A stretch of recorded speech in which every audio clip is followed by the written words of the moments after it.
어지러운 세상, 끝이 안 보이는데요. 유일하게 국가의 원로로서 어른으로서 쓴소리 해주고 계십니다. 박찬종 변호사님 모셨습니다. 어서 오십시오. 네, 안녕하십니까. 김만배 소동, 극단적 선택 소동 어떻게 보십니까? 모든 언론이 네. 극단적 선택을 하다가 실패했다. 네. 이렇게 보도를 하고 있는데 제가 보기에는 극단적 선택을 했다고 한다는 건 죽기를 각오했다 소리인데 네. 죽기를 각오하고 칼로 세 군데 찌르고 피를 좀 흘리고 이랬다는 것인데 제가 보기에 그 과정과 전후 사정으로 봐갖고 자해 행위에 지나지 않는다. 자해 행위요. 예. 자해 행위. 조금만 자해 행위와 보시죠. 극단적 예. 선택과는 차이가 있는 거예요. 네. 자해 행위는 죽음에 이르기까지의 신체 손상을 한 것이 아니고 안 죽을 만큼 신체 손상을 해서 어떤 효과를 보려고 하는. 네. 이게 왜 그러니까 20시간 동안에 세 군데 자기 차에서 찌르고 난 다음에 담당 변호사한테 전화를 했다는 겁니다. 극단적 선택을 한 사람이 그냥 쿡쿡 찔러가지고 뭐 말하기 안 됐습니다만 그리고 이 세상 사람이 안 되면 그만인데 전화를 퇴연해 가지고 그래서 그 변호사가 119에 신고를 해갖고 그리고 출동해서 와 보니까 피 흔적도 좀 있고 이러니까 그리고 구급차로 아주대 병원에 입원한 상태고 생명에는 지장이 없다. 이런 스토리인데 그럼 왜 이 김만배가 이 시기에 이 자해 행위를 해가지고 이렇게 소동을 벌였느냐 하면 이 여러 복합적 요인이 있는데 직접적으로는 지금 검찰이 이 대장동 게이트의 수익 중에 800억 원을 김만배가 보유하고 있던 그거를 찾아낸 것 같아요. 네. 그래가지고 범죄 수익 은닉죄의 법에 따라서 이게 나중에 몰수 추징 대상이니까 이거 봉인을 한 것 같아요. 근데 그 뒤에 지금 260억도 더 드러났는데 그렇게요. 그게 이제 이 쌍방울 부회장을 지내고 자기 측근이었던 김성태. 김성태 밑에 최우영. 최우영이가 그 헬멧맨 두 명이 체포가 됐다. 네. 그 이렇게 되면 내 거 다 뺏기는 거 아니냐. 그렇죠. 이런 이제 궁지에 몰린 강박 관념도 있게 되고 그 다음에 이게 뉴스에 좀 가려져 버렸는데 지난달에 곽상도 전 의원의 50억 클럽 50억 뇌물 사건에 결심 공판에서 곽상도 전 의원에 대해서는 징역 15년 구형이요. 구형이 15년. 그다음에 그 뇌물로 봐가 정례한 뇌물 제공자인 김만배가 징역 5년 구형돼 있어요. 그 1월 초에 판결이 납니다. 1월 초입니까? 1월 초입니다. 다음 달에. 얼마 안 나왔네요. 그러니까 이게 유죄면 법정 구속이 되겠다고 돼 있어요. 그러니까 이 모든 걸 생각할 때 자기가 김만배 곧 법정 구속되네요. 된다고 나는 보지. 그러니까 유죄 판결이면 그 당연히 그러니까요. 법정 구속해야지요. 그러니까 그거는 김만배에 걸려 있는 지엽적인 사건 중에 하나거든. 그게. 그러니까 이 본질적인 업무상 배임 아닌. 그러니까 이런 여러 가지가 본인의 아주 그 심경을 복잡하게 하고 인간은 누구든지 그런 지경에 빠지면 이게 공황 상태에 빠지기 마련이에요. 그런 가운데서 그는 이 자기의 이 행동으로 이재명 대표에 대한 항의성 자해 행위도 포함되어 있다. 항의성. 이재명에 대한 항의성. 항의다. 뭔가면 너 뭐 하느냐? 왜 나를 이 지경으로까지 몰도록 너는 뭐 하고 있느냐? 네가 무슨 수를 부리면 나를 어느 정도 구제해 줄 수도 있지 않느냐? 구해줘야 되는 거 아니냐? 아니냐? 그리고 어느 단계로 스톱시킬 수도 있지 않느냐? 가령 모든 게 자기 책임이다 이래 버린다 그런다면 이게 훨씬 가벼워질 거 아니냐? 이런 항의성 그 자해의 의미도 있다. 왜 그런가 하니까 김만배 씨 입장에서 보면 이게 대장동 게이트의 초과 이익 환수 조항을 없앰으로써 이 대표 화천대유 등 그 대장동 게이트와 관련돼서 그 김만배가 회사를 만들어 가지고 거기에 돈벼락을 맞게 되는데 그 설립 당시에 자본금이 얼마인지 아십니까? 김만배가 처음에 투자한 게 화천대유 모르겠습니다. 3억 5천이요. 3억 5천 가지고 3억 5천 투자해갖고 기자가 된 사람이 무슨 돈이 있겠어요? 그리고 조 단위를 먹어요? 아니 그러니까 3,000배가 넘지. 이야. 이거. 그러니까 1조 전후에 이익이 이게, 생산되는 일에 달 꼴랑 3억 5천. 그러니까 이거 봉익임선달이 대동강물을 팔아먹는 그 프레임보다도 이재명이 만들어준 그 프레임, 예. 초과 이 관수 조항을 당연히 넣어야 되는 걸 폐지함으로써 막대한 이익이 가도록 참 이렇게 해서 엄청나네. 돈벼락을 맞게 되는데 이에 대해서 은혜를 나는 갚았다 이렇게 생각하는 거예요. 아, 김만배는 이재명에 대한 은혜 충분히 갚았다. 갚았다. 아, 왜냐면 그 재판 거래. 그렇지. 이재명 살려줬으니까요. 살려줬- 어. 그러니까 공직선거법 위반으로 경기도지사 선거 당시에 그 허위사실 유포된 걸로 그게 벌금 300만 원이 고등법원까지 선고돼가 대법원에 올라간데 누구 눈에도 대법원에서 1심, 2심 판결 뒤집는 법이 없어요. 선거법에는 그러니까, 예. 공직선거법에. 예. 300만 원짜리를 뒤집어가 무죄 만드는 법이 없어요. 그게. 그러니까요. 그런데 그걸 뭐 이어서 여러 번 얘기했기 때문에 생각하겠습니다. 이상한 논리로 말도 안 되는 소리로 이걸 무죄 취지로 판결해가 권순일이가 그렇게 했죠. 그래가지고 고등법원에 이 환송시켜서 무죄 받게 한 그 주범이 권순일 대법관인데 그게 지금 김만배가 공개적으로 대법관실에서만 8번 만나고 돼 있는데 대법관실에 8번 만날 수 있는 사람이 그러면 뭐 사제에서는 못 만나고 딴 데서 못 만나나? 그리고 그 3개월 뒤에 이 사임을 하고 권순일이가 변호사로서 화천대에 고문 변호사가 됐다고. 그러니까 예. 그리고 월 1,500만씩 받아 먹다가 이 사건이 터졌는데 그도 50억 클럽 멤버라고 지금 추정되고 있어요. 그러니까 작은 김만배 입장에서는 너를 살려줬다.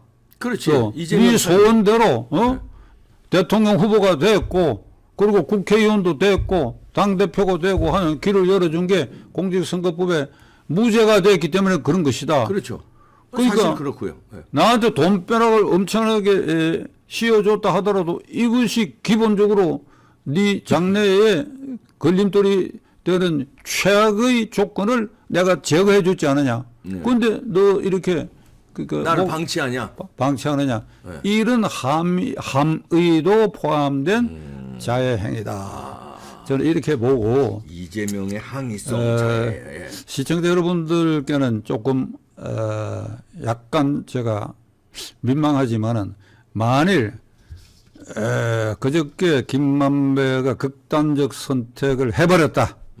그래서 그러니까 오늘 이 시간에는 이 세상 사람이 아니다. 이 세상 사람이 아니었으면 아니다. 또 자해행위가 끝난 것에 대해서 아휴 이게 자해행위가 아니고 막 끝까지 이 세상 사람이 안 되기를 안 되었으면 좋겠다.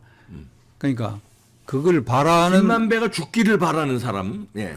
그렇게 내가 말하기는 좀 그런데 제가 대신 말씀드릴게요. 그런 사람들이 몇 사람 있어요. 첫째로는 권순일입니다. 권순이라.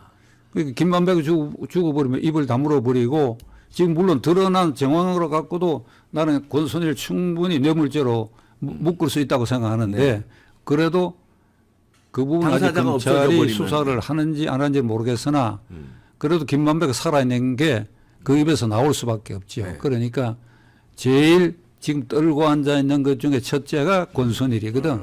그러니까 일단 김만배가 사라졌다 하면 일단 안도의 한숨을 쉴 가능성이 있다.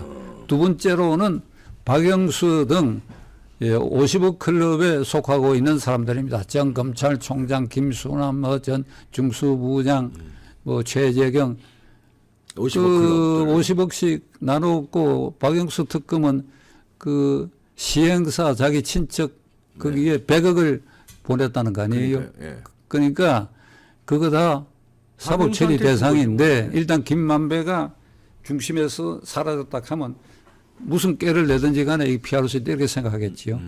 그 세 번째가 이재명이야. 이재명. 그래도 이게 뭐 말썽스러우니까 아마 좀 입 다물게 하기 위해서 그랬다면 그런데 그런 이재명 부분은 김만배의 진술 여하간에 상관이 없어요. 이미 유동규 그다음에 스스로 목숨 묶은 개발본부장 유한기 그다음에 김문기 이 실무자들 다 증언이 다 나와 있거든. 예. 나와 있는데 이게 3월 9일 대통령 선거 이전에 문재인 검찰은 이게 작년 이 민주당의 대선 후보 경선 과정에서 불구전하고 그 내부에서 문제가 되고 고발돼 가지고 예. 어쩔 수 없이 꼬리 자르기로 유동규까지 이렇게 구속을 하고 김만배 구속하고 요런 선에서 이제 유한기, 김문기 등은 네. 스스로 목숨을 끊어버렸는데 요래 가지고 3월 9일까지 요걸 뚜껑을 덮어버렸다고. 네. 아니 세상에 유동규가 이 대장동 게이트 업무상 배임의 주범이라고 지금 만들어 놨거든. 말이 안 되죠. 말이 안 되죠. 근데 그래도 검찰이 문재인 검찰이 그래도 양식은 있었는지 그 공소장에 성남시장 그 이재명 얘기가 계속 나오긴 해요. 그러나 일단 그래 가지고 3월 9일 이재명이가 대통령 당선되면 완전히 묻어버리는 거지. 그렇죠. 거기서 끝나버리는 거예요. 거기서. 그 선에서 그냥 끝나버리지. 그리고 뭐 진역 조금 살다가 다 나와버리고. 예. 그런데 이미 증거는 다 확보되어 있기 때문에 김만배가 이번에 극단적 선택을 사라졌다 하더라도 이재명 사법 처리를 하기 위해서는 이미 증거가 다 남아 있으니까 그게 영향을 전혀 주지 않는다. 이제 저는 그렇게 생각하고 문제는 이재명이야. 이재명. 지금 4+1이거든. 무슨 소린가 하면 4명이 스스로 목숨 끊고 하나는 반쯤 목숨을 끊었단 말이야. 미수죠, 미수. 4+0.5라 그래야 되나? 4.5가 되나? 네 사람. 유한기, 김문기, 그 다음에 법카와 관련해서 거기 그 여자 배소연인가 하는 그러니까 그 사람의 내연의 관계 있고 도지사실에 네. 7급인가 있던 남자 스스로 목숨 끊었잖아요.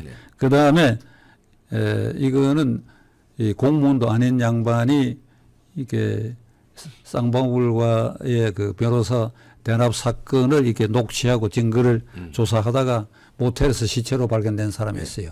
이것도 좀 수상한 죽음인데 자기가 4사람이 죽었고 하나는 자해 행위를 했다. 이러면 이재명 씨 입장에서는 자 시청자 여러분 우리 가운데 누구라도 나로 인해서 사람이 이렇게 죽고 이런 소동이 계속 일어나고 앞으로도 계속 이 소동이 계속되고 이렇다면 그게 보통 사람이 아니고 국회의원 신분을 가진 제1야당 그리고 그것도 헌정사상 최초의 이 과반수가 넘는 여소야대의 당대표 사람이 이런 일의 중심에 섰다 한다면 이거 어찌해야 됩니까? 우선 사과부터 하고 당대표 내려놓고 그다음에 뭐 법정 투쟁을 하든 뭐를 해야죠. 근데 정상적인 사람이 아니에요. 그 사람은. 김만배 4명이 죽은데도 이 사람 이재명 씨 모르세 했잖아요. 모르세. 유한기도 모른다. 김문기도 모른다. 그래갖고 허위사실 유포죄로 지금 공직선거법 위반으로 기소되어 있는 피고인입니다. 이 사람은. 그거만 유죄가 돼도 이게 다 날아가게 돼 있어요. 그거만 유죄가 돼도 국회의원 신분 당대표 다 날아가고 10년 동안 이 공직 선거에 나설 수 없게 되는데 그게 제일 경미한 걸로 기소돼 있는 것도 그렇게 판결이 나면 아주 중한 판결이 날 수 있는 이런 사건에 지금 이런 게 모두 떴다 한다면 2500년 전에 공자가 이런 말씀을 했어요. 소인변은 자기의 기득권을 지키기 요새 말로 하면 자기의 기득권을 지키기 위해서는 소인변은 무슨 짓이든지 한다고 그래 있어. 무슨 짓이든지. 지금 이재명이가 무슨 짓이든지 하고 있습니다. 그러니까 이재명 지금 대표는 이런 일에도 눈 하나 깜짝 안 하는 것 같은데 속으로는 아마 굉장히 고민에 빠질 것이다. 그러나 우리가 보기에 무슨 짓이든지 할 사람인 것이 우선 지금 예산안 발목 잡고 있잖아요. 예산안. 그 예산안이라는 거는 대통령이 만들어 가지고 국회에 제안한 것이기 때문에 헌법에도 항목 변경 못 합니다.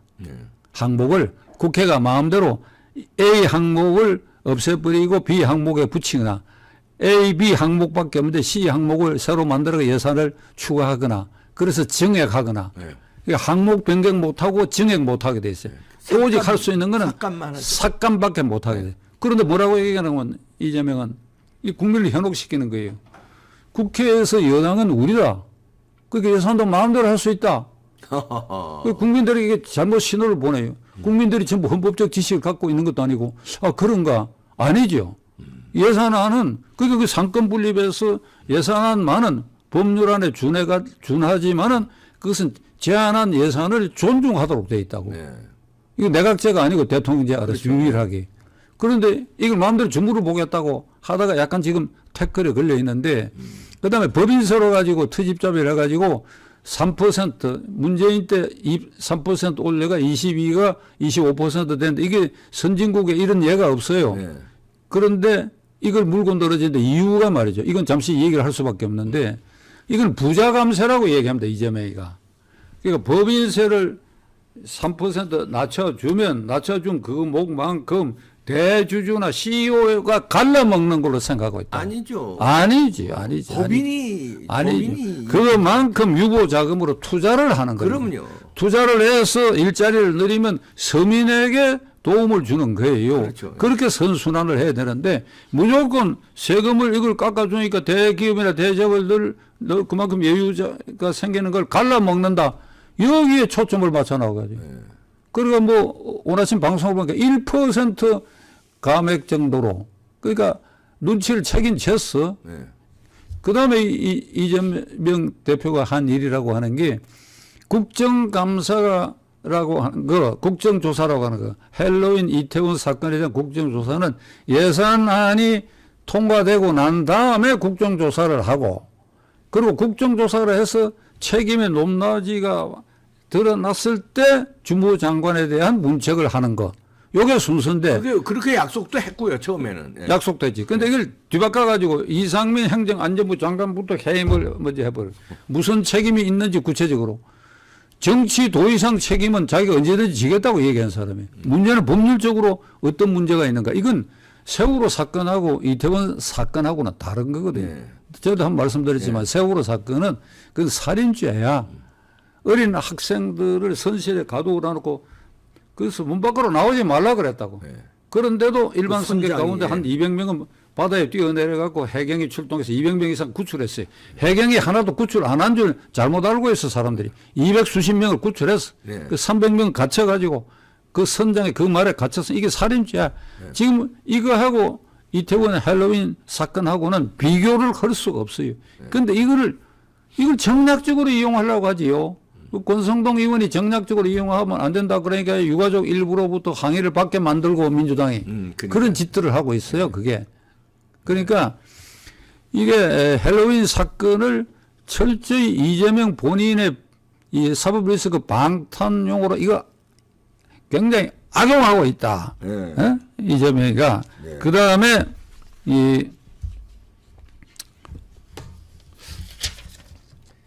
이재명이는 그러면 지금 어떤 요 끊어진 나 연결시키죠. 괜찮습니다. 요거. 말씀하세요. 네. 그 다음에 이 가짜 뉴스에 이재명이가 올라탄 겁니다. 네. 특히 청담동 그 가짜 뉴스 사건. 네. 7월 19일 자정서부터 이튿날 새벽 3시까지 한동훈 장관, 윤석열 대통령이 30여 명의 변호사단과 술 처먹고 흥청망청 유행가 부르고 했다고 하는 이 터무니없는 블랙 코미디 이거를 이재명 대표가 최고위원회에서 국정농단으로 국정조사권을 발동해야 된다. 장난이야. 그러니까 그 최고위원들이 등달아 가지고 태스크포스를 만들어야 합니다. 이건 용납할 수 없는 일입니다. 그 뭐 이게 완전히 가짜라고 하는 거, 그건 이 처음부터 상식적으로 판단을 해야 되거든. 그 김의미라는 의원 그 사람도 말이지. 그러니까 가짜 뉴스로만 더 참사도 기본적인 조사는 아예 할 생각도 안 하고 네. 그냥 확 물어버렸던 거예요. 블랙 코미디를. 네. 그러면 이게 이 민주당으로서는 제1야당이 최고위원회에서 이 대표가 그렇게까지 주장해가 완전히 가짜라고 판명됐다고 한다면 사과 성명이라도 발표를 해야지. 그럼요. 네. 지금도 일본 국민 중에는 그 현혹된 사람이 나는 있다고 봅니다. 많아요. 많이 있으라고 봐요. 많아요. 그러니까 이게 아주 기가 막힐 일이다. 좌파들은 그냥 무조건 묻지도 따지도 않고 그걸 믿어버려요. 이재명 하는 말을요. 쟤네들 김의겸 하는 말을요. 그러니까 이재명 대표는 지금 수단 방법을 안 가리고 자관 윤석열 정권을 약화시키고 검찰을 약화시키는 무슨 일이든지 간에 그냥 퍼대는 것에 혈안이 되어 갖고 있는데 결국 그러는 과정에서 김만배의 자해소동까지 일어났다. 그러면 결론은 어떠냐. 본인이 석고대자 해라 그래 봐야 말 안 들을 사람이고 본인이 본인이 자해 행위 할는지도 모르지. 이재명이 이재명 본인이 자해 행위. 나는 억울하다 뭐 이래가. 노무현처럼요. 그거는 뭐 노무현 극단 선택인데 내가 보기에 이재명 극단 선택할 사람은 아니고. 쇼 김만배 정도. 그러니까 뭐 그런 정도라도 할 가능성도 있고 이런데 하여간 결론은 검찰입니다. 예. 이제 뜸을 들이지 말고 이제 그 이재명을 이제 정기국회도 지금 끝나는 순간이니까 바로 사법 처리를 해야 되는. 동시에 권순일 부분도 동시에 사법 처리를 하고 그렇죠. 곧 이어 50억 클럽도 사법 처리를 해서 이 대장동 게이트 대단원을 1단계 마감을 해야 된다. 맞습니다. 신속해야 된다. 네. 그 해가 바뀌어가 오늘이 12월 중순이니까 네. 앞으로 1월 중순까지는 그런 결단을 내서 제발 국민들 눈앞에 매일 그 악령에 찌든 얼굴이 나와가지고 되는 소리 안 되는 소리 지금 그 사람 하는 뭐 공약이다 뭐다 정권 비판하는 거 그게 제정신으로 하는 일입니까? 이게 국민 정신 상태를 황폐화시키는 일을 그 사람이 매일 화면에 나타나고 보이고 있는데 이거 제발 중단시키는 방법은 그를 빨리 사회로부터 격리시키는 것이다. 네, 빨리 구속해야 됩니다. 아니면은 극단적 선택을 할 수도 있으니까요. 신변 보호 차원에서도 빨리 구속시키는 게 정답인 것 같습니다. 박찬정 변호사님이셨습니다. 고맙습니다.